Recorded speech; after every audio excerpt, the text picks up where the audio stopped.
Hey leadership students, it's Miss Miller. I'm coming to you from my home office, and let me first just look in the camera and say how much I love you and miss you. I really wish we could be sitting in my classroom today, but I'm thankful for the gift of technology that allows me to come to you to deliver a message. And if you're not one of my leadership students, you don't have to turn this off. You're welcome to join us today on this journey. Well, my students know that I love stories. I love TV shows, I love movies, I love Broadway shows, I love books. As you can probably tell, I've got a whole wall of books behind me here. And here's what I know about right now in stories. One day, the 2020 COVID-19 pandemic will be a story that we tell. It will be a chapter in our story. Sort of like those of us who experienced September 11th, 2001, or maybe Hurricane Katrina here on the Gulf Coast. We have very vivid memories of what life was like during that time. So one day, even you students, whether it's a few months from now when we get back to school, if it's several years from now when you're talking to your kids, we will all one day share our story of 2020. So here's the question I want us to think about today. When we do share our 2020 coronavirus pandemic story, what story will we tell? I think we need to be intentional about this time to make sure when we look back, we're proud of this time. So today, I simply want to give you 5 challenges, 5 things that I think we can all be doing to make sure that we are writing a great story during this time. So now's the time to start taking notes, students. And if you're not one of my students, take notes. I mean, what else are you doing right now? Number 1, first thing to think about, remain hopeful. Now, I know right now it is easy to feel discouraged, to feel sad, to feel confused. I know I personally have felt all of those things over the past couple of weeks, but I do try to make sure that I don't let myself linger in those emotions. I think about the leadership of President Franklin D. Roosevelt. When FDR took office in March of 1933, the United States was in the midst of the Great Depression. 13 million people were unemployed and almost every bank was closed. In his first inaugural address, he shared these words with the nation. "This great nation will endure as it has endured, will revive and will prosper. So first of all, let me assert my firm belief that the only thing we have to fear is fear itself." Leaders bring calm to chaos. They don't ignore reality. The reality is the coronavirus is serious. People are sick, people are dying, people are losing their jobs. We can't stick our head in the sand and pretend otherwise, but I would encourage you not to let fear paralyze you. It's really a perspective issue. A few years later, in 1941, when America was on the brink of World War II, FDR had some more words for the nation that he shared in the State of the Union address. He said, "We have always held to the hope, the belief, the conviction that there is a better life, a better world beyond the horizon." So today, I just want to encourage you to hold on to hope. We've been through terrible times before, and we got through it, and we will get through this. So remain hopeful. Now, I know you're thinking, "Ms. Miller, okay, sounds great, but how do we actually do that?" Well, first of all, I would encourage you to make sure you're intaking positive media. Right now, there's a lot of negative stuff out there, a lot of junk, and it can really be easy to let that fear come upon you when you watch that. So I would say, yes, we need to make sure we're getting the news. We need to stay informed, but make sure you're getting your news from a reputable source. And make sure that you're also consuming positive content. Be careful about what you're listening to, what you're watching, what you're scrolling, what you're following. Make sure that you're consuming things that are going to help you stay encouraged instead of discouraged. And I would also encourage you to make sure you're practicing gratitude. I think it's hard to be both grateful and discouraged at the same time. Maybe spend a few minutes every single day jotting down some things that you're thankful for, either on your phone or on a sheet of notebook paper. It may be that you're thankful for a certain person. Maybe you're thankful that you have food, that you have Wi-Fi. when we practice gratitude, I think it does help us remain hopeful. So, number one, if we're going to write a good story, let's make sure that we remain hopeful. Here's the second challenge: stay connected. Stay connected. I know this is tricky because we're supposed to be socially distancing. And let me just say, students, you need to be doing this. You need to be at home. You don't need to be running to other friends' houses. Stay home. Okay, this isn't the time to be a rebel and break the rules. So even though we need to be physically distant from each other, we need to make sure we're not becoming emotionally distant from other people. Because the bottom line is, humans need humans. You know, I've seen all the memes about introverts, and I myself am by nature an introvert. And there is some truth to that, those memes that say we're living our best life. But even we introverts need other people. People need people. From a leadership perspective, we know that effective leaders can't do everything by themselves. They always surround themselves with other people. They always have a team. President Abraham Lincoln, another president who led our country through a difficult time, through the Civil War, was known for building a team, especially building a team of his rivals. Here are a couple of names here. He appointed his top rival, William Seward, as Secretary of State. Another rival, Edward Bates, was appointed as Attorney General. And many historians credit Lincoln's willingness to build an effective team as a key role in saving our country. So let me ask you this. Who's on your team right now? Who is on your team helping you get through this crisis?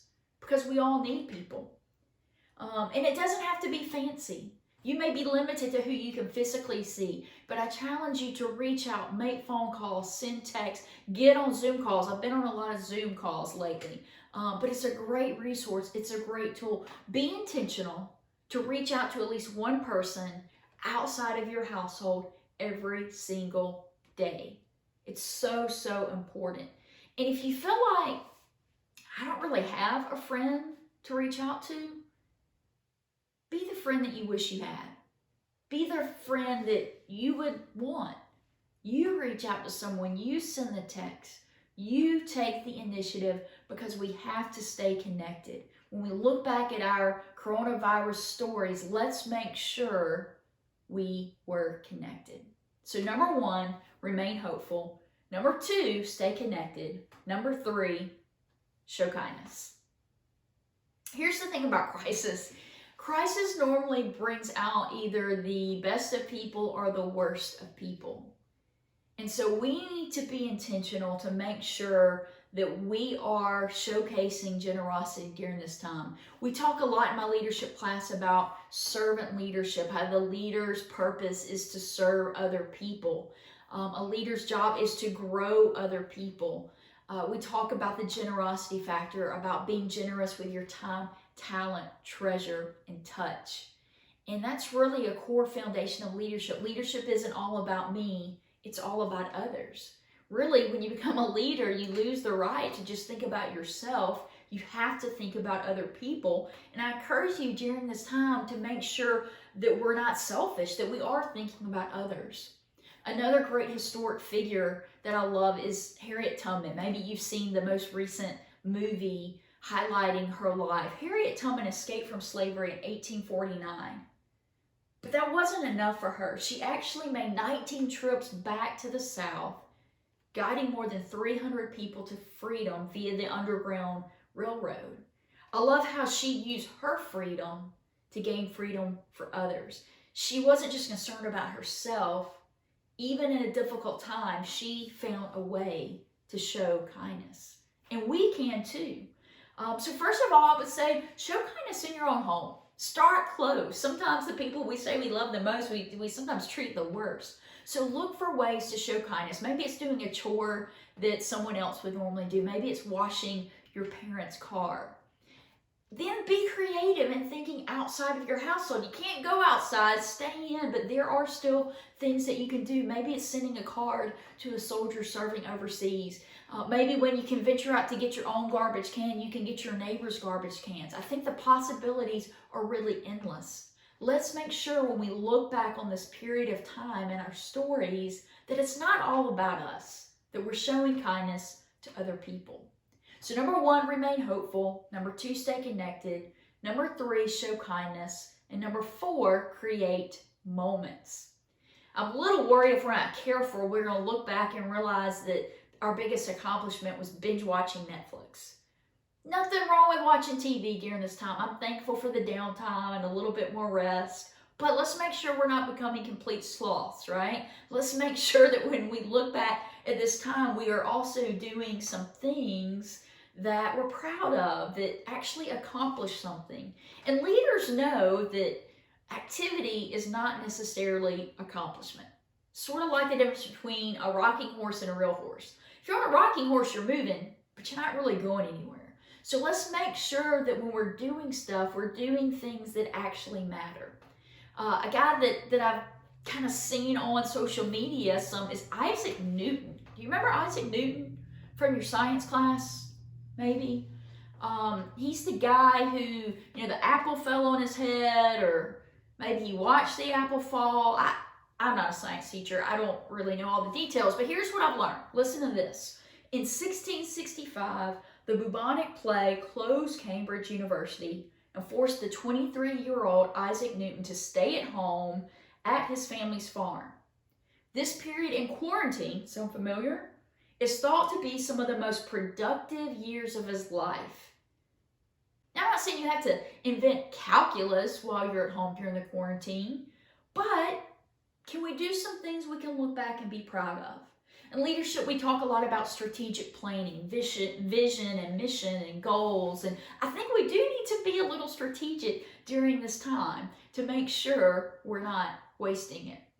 An author and speaker I follow, Annie F. Downs, had a great idea. She came up with a quarantine bucket list, all the things she wanted to do while she was stuck at home. So I started creating my own bucket list, and I decided to break mine down into 3 categories. And they're really simple: laugh, learn, I almost forgot the second one, laugh, learn, and live. So it's real simple. Let's create moments that help us laugh often. Let's have fun. Play a game, have a pillow fight, have a dance party. Do things that are going to make you laugh during this time. Let's also create moments to help us learn more. Read a book, get on YouTube, learn how to play an instrument or learn a foreign language, learn how to cook. And then let's create moments to help us live better. For me, part of it's cleaning out closets. I think that will make my life a lot easier. Really, the possibilities are endless. It might be exercising. It might be eating better. It might be drinking more water. I actually don't drink more water. That actually may not be a good idea with the whole toilet paper shortage. So maybe keep your liquids in check, but you get the idea. Let's be intentional about our moments. Because here's the deal. I know a lot of us feel like we're just in a season of waiting. We're just waiting and waiting. Let's not waste the waiting. Don't waste this season. Don't wait for the stores to open and to be able to live our lives. Let's live our lives now and do things that matter. So number 1, remain hopeful. Number 2, stay connected. Number 3, show kindness. Number 4, create moments. And lastly, number 5, grow character. When we look back at this time, what will our character reveal? You see, our character is the real us, who we are when no one's watching. And I think this is a good time for us to just kind of contemplate, are we proud of that person? What's our value system look like? What does our belief system look like? Because a crisis can typically make people bitter or make people better. And I want to be better.